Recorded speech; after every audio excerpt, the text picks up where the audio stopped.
Hello everyone, this is John. I'm with the OpenGPU network. I'm the leader of research and development, and I'm going to talk about how we are decentralizing computing for AI, and we call it the true decentralization.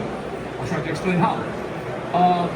First of all, it's great being here at this super event, at super time, at an exciting time, when humanity's breakthrough is coming with the AI. That's how we feel. It's just the beginning of a journey. It feels like that. And having said that, we are here to facilitate the journey. Let's see how. Okay. It's no surprise that the GPU market, especially for AI, is through the roof. With the language models being so popular, by far, it's an 18 billion market according to the cognitive market research, but some say it's a lot larger than that, and it's going to grow even larger by the time. And what it creates is that's an emerging market after all. So we have GPUs the last decade as well, but not as demanded as now. The AI, of course, makes it a more demanded thing. But the compute access, with that emergence, the compute comes new problems, right? Emerges new problems. So the compute access has now a strong gatekeepers. So like large companies, they're fostering innovation in a way, but because of this new demand, there are also problems coming with having those large entities having so much influence that results in high barriers of entry, cause of quotas and contract limitations, tech availability. I mean, you are stuck pretty much with what they provide you with, and then of course capital for especially rather smaller initiatives or individuals. And on top of especially the pricing power they have, it also causes what we address is one of the main addresses on top of pricing that we address is the technical monoculture, because having those strong gatekeepers with the great competing provision, you get to use same APIs, similar frameworks, similar limitations, right? So it kind of hinders the innovation, and of course those large entities play a big role, and they're going to be playing a big role along the way as well. But what we know that the innovation doesn't always come from the large entities. They get it, I mean, those Apples, Facebooks, and Googles, they came from garages or student dormitories. So the innovation, most of the time, the history showed that comes from rather smaller initiatives. So we should give them more room, more freedom to innovate. So before explaining how we manage that, I want to give you a quick vocabulary. Whether the clients are parties with competing needs, could be researchers, could be students, could be small initiatives, or large companies that has competing needs for especially for their AIs. Of providers are parties having computer hardware to land. Again, could be individuals. From our perspective, doesn't have to be data centers or GPU farms, but can be that as well. So individuals and companies are all covered. So we have this especially an important term. It's a task, it's a unit of computation, but what we do differently that is described by a client. We don't tell them what is a task. I think it's going to be more clear along the way when I continue. This was a little off, sorry, I couldn't use this effectively. That's, okay, that was it. Okay, come on, go. So, OpenGPU network provides a protocol. Okay, of course there's a platform that actually, under the hood, we have a protocol that acts as a middleman between providers and clients, as explained. And it is a protocol embedded on a blockchain. And it's operational at this moment, and it is a public blockchain. So that protocol constitutes an efficient market. How? It is pure supply and demand in real time. There is minimum friction. The protocol doesn't intervene in many ways. There's no central control. So there's minimum friction between supply and demand. Then there are tasks, there are providers, and vice versa. It is permissionless. You don't have quotas, or you don't have to go through authorization processes at all. You can just go on and off the protocol and the blockchain as you wish. Of course, it is decentralized. Again, everything, all the transactions happen on the blockchain. Thus, is it transparent? So all these aspects create an efficient market. And I like to think of it as HTTP in a way that internet, or HTTP rather, as a protocol, democratized access to information, right? So it is permissionless, it is transparent, etc. So in all those aspects, HTTP is democratizing information, and we are trying to democratize compute power. So, and what we also do differently is that task-based approach that I explained, but the tasks are defined by clients. Again, I'm going to explain, I think, right now how that works. So this is a very broad overview of the protocol, and let's go over with an example, because language models are the single most popular AI tool we have right now, right? So let's say you're a client and you're building a chatbot and you're using a large language model, and let's say you develop it yourself, and you need compute power, but you don't know what hardware you exactly need and for how long, and you want to be free with what software you're using. So there is a good solution for you here. You can encapsulate a task as a prompt. So a prompt that comes to your chatbot can be your task on our protocol. So what you do is, but of course providers don't have access to your model. First, you need to publish a source. It's a source of task. And it has a piece of software in it that, as a client, you code it, your chatbot's language model, and then you set some rewards and constraints on it. So you tell providers, I'm going to give this task to you in the future. This is the source, and the reward looks like this, and I have these constraints, time constraints, or other limitations, etc.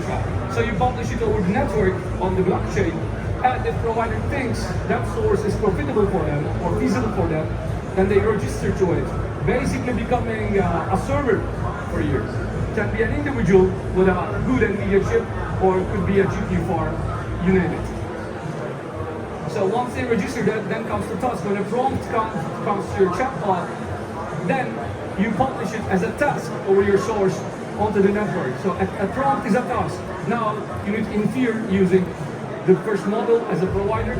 Of course, you associate a reward with each task, each prompt. So you pay per prompt as a client. You don't mind who runs it. You just say, okay, I have to run it, let's say, in 5 seconds. I need a response from you, and this is the reward. And if the provider thinks that's profitable for them, there's a competition, of course, here. So it's a free acquisition market. So there's competition between the providers, and the first provider or the best provider to pick your task gets to run the task and get the associated reward. Easy as that, right? So provider generates the response and goes over to the client. Then, for the providers and for the clients, it's a seamless process. Again, I clicked the wrong button, sorry. This is just algorithmic version of what I just explained. We can quickly go over it. Client publishes a source. It's a containerized piece of software. And of course, they have to tell the reward and constraint parameters beforehand, so providers know what to expect, if it's a good choice for them. And then provider registers to the source, basically becoming a mini server. Then once the registration happens between many providers and many clients, so that's a many-to-many system in another way, that client starts publishing a task. Again, task could be a prompt, so just an inference, or a task could be a training task. You could tell, okay, I need to train this model for 2 days. This is my task, and this is the reward associated to it. You pick it or not, that's your choice as a provider. So you associate a reward with each task and put constraints such as expiry time, memory limitations, etc. Providers grab the task, runs it using your software, and submits a response. And settlements, payments are instant on chain. The most intuitive method is first come, first serve method. Of course, first response gets the reward, but you get to choose. It's flexible. It depends on client's implementation of how they reward the providers. Now, that is pretty much how the protocol works. we believe is intuitive. There is another very cool aspect that I like a lot about the protocol. That the net, of course, I mean, I explain as if as a user yourself, as a client yourself, that you would do it manually. Of course, that is out of question. You can't like publish tasks with your hand or you accept or not, decide if it's a profitable task as a provider, as a GPU provider or not. You need some autonomous solution and automation. So the network actually optimizes itself via AI agents. What we mean is both clients and providers, of course, delegate those task publishing or grabbing and generating response to AI agents. So, because as a client, you don't know how much you need to pay for a task. So you need someone or something, in this case the AI itself, to monitor the market, monitor your needs, and decide on behalf of you, ideally. And it learns and it acts fast. That's why AI is super cool, right? So it helps clients for rewarding and setting constraints. And it also helps the individual AI agents. They also help providers with decisions of, okay, is registering to this source profitable for me? Or is it feasible for me? Maybe my hardware isn't supporting that task. So you depend on AI agents for that.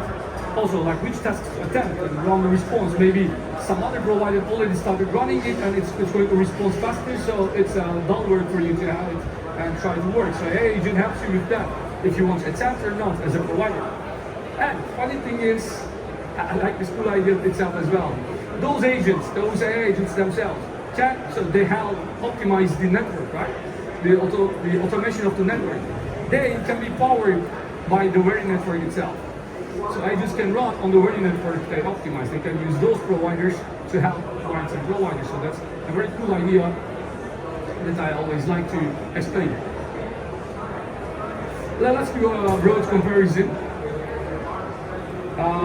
So there are the cloud systems, those hyperscalers, and those like traditional methods.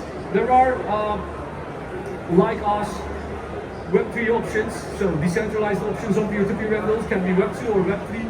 There are also decentralized solutions, but they work pretty much differently. So they are partly decentralized from our perspective. We believe we are the true decentralized solution. So how we different is we're transparent, competitive, and market-driven in terms of pricing. The other approach is not so much.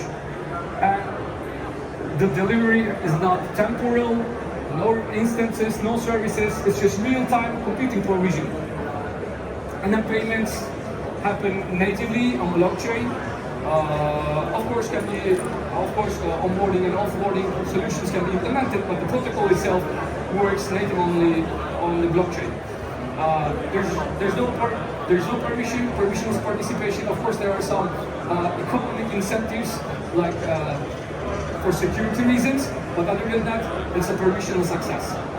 There's no control over the protocol. Protocol is set, just like the idea of Bitcoin, right? So the contracts are set there, you know the rules, and it's truly decentralized. No one changes rules, no one controls the flow of tasks or provision. Right? It's an open market, true decentralization. So it's different in that aspect as well. Finally, so having explained all that, who is OpenGPU for? Maybe you're thinking, okay, this is not for us. Maybe you're thinking if you are with a company. Let me explain how. If you're an AI researcher or a startup, a small initiative, you can innovate with freedom. So if you go to a large supplier, you need to stick with their tech stack, right? Here, full freedom, you can implement your solution as you want, and probably on a budget. Even maybe there could be some voluntary providers. Even our testnet, when our providers never make money. So pretty much voluntarily, we have like 1,000+ providers. So voluntary work is no joke, especially if you're a researcher, for example. People like that stuff. Large clients with high demand. Is it for you too? Yes, at least, of course, telling that you cannot show off your large supplier of compute and just depend on OpenGPU network. Okay, this is naive at this stage at least, but you can diversify your computing supply there if you have not mission critical jobs that you want to offload and try something new, maybe you get new customers, then you could try the protocol as well. On the other side, as a provider, so we are the middleman, right? So we look at clients and we look at providers as well. If you're a provider, you are an individual with some spare hardware, or you have some old rig, you used to mine Bitcoin, you have some spare compute power at your disposal, you can just put them at work and start earning immediately. It's happening live now. If you're a data center, GPU farm, small, large, doesn't matter. You can, of course, you have your own business already. You are making money out of your hardware or spare hardware, but I'm pretty sure that you have some idle time at your hands. Then you could at least, at those idle times of your hardware, because there's no commitment needed, you can go on and off all the time. You pick a task, you complete it, you are not obligated to, you are not obliged to follow the next task. It's open market. So without commitment, you can minimize the idle time at your hand and get some extra profits. Yeah, that's pretty much all I have to say. Thank you for listening to me, and we will have a very quick hands-on session now, and Fatih is going to show you how it all works because it's on live. Thank you. Hey everyone. Right now it's good on theory, and I will show in practice how it works. So like John said, OpenGPU network is a layer 1 blockchain with our additional computing protocol. Computing protocol, there is two sides of it, client and provider. For client, we can create a source.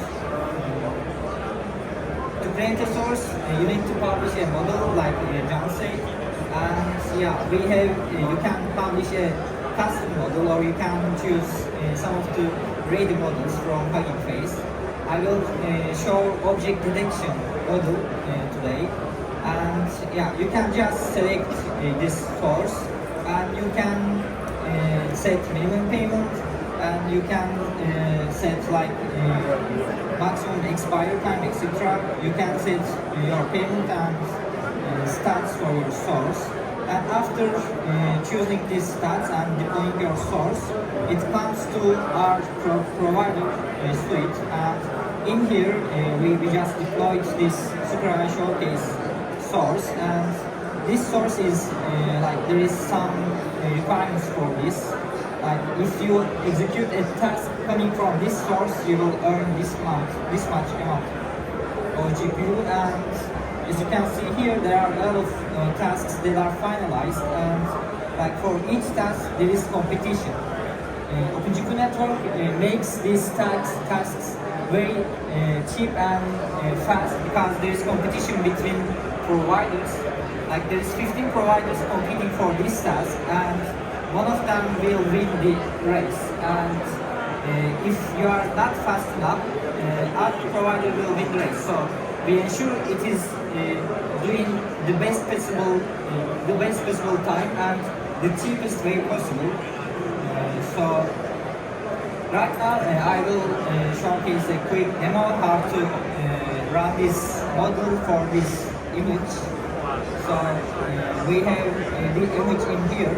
OpenGPU network comes with an SDK, and with our SDK you can send tasks to the network with just a few lines of code. So I have this image in here, and I will send this image to the network, and providers of that source will compete with each other to be the one that executes that task.